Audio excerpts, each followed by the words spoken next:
बाज़ औक़ात इंसान बातों में आकर सब कुछ सही समझ लेता है।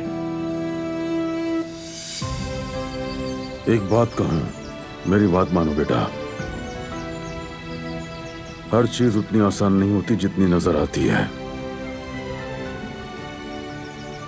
हर बात को कई बार तोलना पड़ता है। एक जगह ठोकर लगने पर पूरी जिंदगी गिरते हुए गुजारी नहीं जाती। मैं दारिया की बात कर रहा हूं बेटे। इस तरह निकाह नहीं होता।